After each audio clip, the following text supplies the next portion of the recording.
ओम श्री गणेशाय नमः। चलिए आज का अध्याय शुरू करते हैं। तो आज का अध्याय शुरू होता है। आचार्य की बात सुनकर क्रोधासुर बहुत प्रसन्न हुआ। दैत्य गुरु ने उसके सभी संस्कार कर अधिक योग्य बनाया और फिर शंभुरासुर की अत्यंत सुंदरी कन्या प्रीति के साथ उसका विवाह कराया। ऐसी लावण्यमय स्त्री पाकर क्रोधासुर के हर्ष का पारावार न रहा और वह सुखपूर्वक जीवन यापन करने लगा। फिर उसके मन में हुआ कि इस प्रकार पड़े रहने से पुरुषार्थ की सिद्धि नहीं हो सकती। पुरुष वही है जो अपने पुरुषार्थ को सफल करने में प्रयत्नशील रहे, इसलिए त्रैलोक्य विजय के लिए प्रयास करना चाहिए। ऐसा निश्चय कर उसने शुक्राचार्य के पास आकर कहा, आचार्य, मेरी इच्छा ब्रह्मांड विजय करने की, इसलिए आप मुझे इसका उपाय बताने की कृपा करें। आचार्य ने कहा, वत्स, तुम भगवान भास्कर की प्रसन्नता के लिए घृणी सूर्य आदित्य ओम मंत्र का अनुष्ठान करो तो तुम्हारी कामना पूर्ण हो सकती है। क्रोधासुर ने शुक्राचार्य जी के अनुष्ठान की विधि पूछी और प्रणाम कर निर्जन वन में चला गया। वहां उसने स्नान आदि से निवृत्त होकर एक पांव से खड़े होकर सूर्य मंत्र का जप आरंभ किया। वह द्वितीय सहस्त्र वर्ष तक धूप, वर्षा, शीत आदि सहता हुआ निराहार खड़ा रहा। उसकी दृष्टि आकाश की ओर लगी रही। मन में भगवान भास्कर की भक्ति और जीवा पे उक्त सूर्य मंत्र था। उसकी उत्कट तप साधना देखकर भगवान सूर्य की गति में बाधा उपस्थित हुई, इसलिए वे असुर के समक्ष आ उपस्थित हुए। असुर ने सुना कोई गंभीर स्वर में कह रहा है, वर मांग। उसने आंखों को उंगलियों से कुछ मीड़ कर उनकी चकाचौंध दूर करने का प्रयत्न किया और सूर्यदेव के स्वरूप की एक झलक देखकर उनके चरणों में गिर पड़ा। फिर कुछ संभल कर बोला, प्रभु, आप समस्त विश्व को प्रकाश देने वाले एवं देवताओं के नायक हैं। हे नाथ, मैं समस्त ब्रह्मांड को अपने वश में करना चाहता हूँ। आप मुझे समस्त चराचर विश्व का अधीश्वर बना दीजिए। मैं बल, पराक्रम, ऐश्वर्य आदि में अद्वितीय हो जाऊं। मुझे कभी रोग एवं मृत्यु की कोई बाधा उपस्थित न हो। भगवान भास्कर उसकी वर याचना से कुछ भयभीत और आशंकित होते बोले, तुम्हारी कामना पूर्ण हो। इससे क्रोधासुर को बड़ी प्रसन्नता हुई और वह सूर्यदेव के वहां से चले जाने पर अपने घर लौटा तथा आचार्य को वर प्राप्ति की बात सुनाई। उन्होंने उसे दैत्यराज के पद पर अभिषेक कर दिया। उसके मित्रों और अनुयायियों को भी वर प्राप्ति के समाचार से बड़ी प्रसन्नता हुई। सब उसके आश्रय में आकर रहने लगे। वह भी अत्यंत हर्षपूर्वक दाम्पत्य जीवन व्यतीत करने लगा। उसके दो पुत्र हुए, एक का नाम हर्ष और दूसरे का नाम शोक हुआ। क्रोधासुर का विजय अभिमान। फिर उसने अपना विजय अभियान शुरू किया। असुर सेनाओं प्रसन्नतापूर्वक आगे बढ़ी। धरती पर तो शीघ्र ही विजय प्राप्त हो गई तथा बहुत से राजाओं ने उसकी अधीनता स्वीकार कर ली। जो मारे गए या भाग गए या उनके राज्यों पर उसने अपने शासक नियुक्त कर दिए। इस प्रकार धरती पर अधिकार होने के बाद उसने इंद्र की अमरावती पर आक्रमण कर दिया।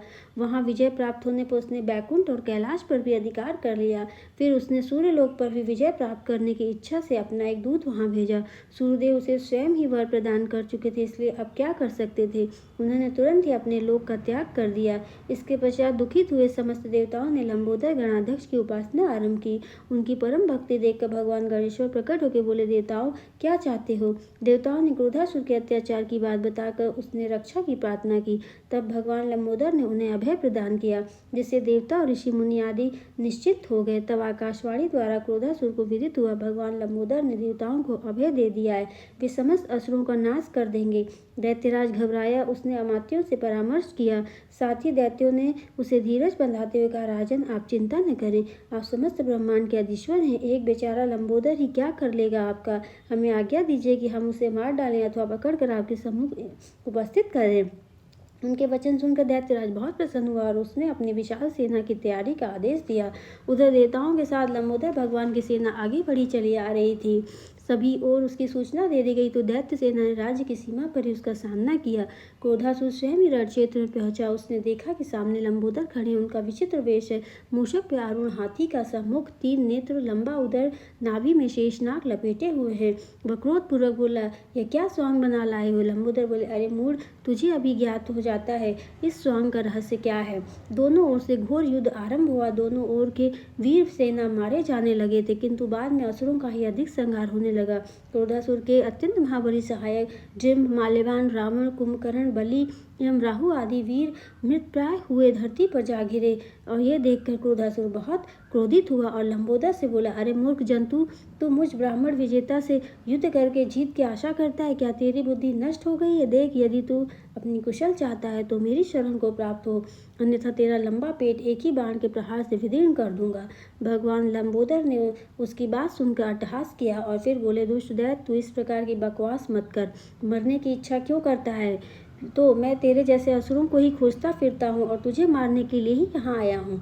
तूने आदित्य से वर प्राप्त करके बड़े अधर्म कार्य किए। मूर्ख, मैं तो समस्त प्राणियों के शरीर में निवास करने वाला और निर्वचनीय परमात्मा हूँ। तुम मुझे किस प्रकार जीत सकता है? क्रोधासुर बोला, परमात्मा तो अजन्मा और अगोचर होता है। उन्हें तो बड़े बड़े ऋषि मुनि और सिद्धगण भी करोड़ जन्म तपस्या करके भी नहीं देख पाते। फिर तुम यहाँ सबके सामने दिखते हुए खड़े हो, तब तुम परमात्मा कैसे हुए? लंबोदर ने उसे समझाया, असुरराज, यही तो मेरा रहस्य है, जिसे जान लेने पर अनजाना कुछ भी नहीं रह जाता। देख, मेरे बामन में भ्रांति स्वरूपा सिद्धि विद्यमान है। संसार भर के सभी प्राणी इसी सिद्धि की प्राप्ति के लिए भ्रम में पड़े हुए भटकते रहते हैं, किंतु सहज में इसकी प्राप्ति किसी को नहीं होती। और मेरे दक्षिणांग में भ्रांति को धारण करने वाले बुद्धिमान विराजमान है।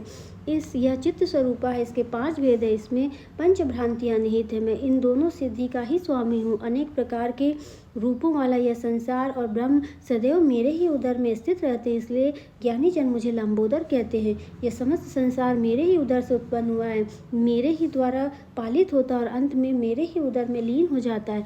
मैं इस विश्व के आश्रय रूप से निरंतर क्रीड़ा करता रहता हूँ। समस्त ब्रह्मांड में जब जो कुछ भी होता है वह सब मेरी इच्छा से होता है।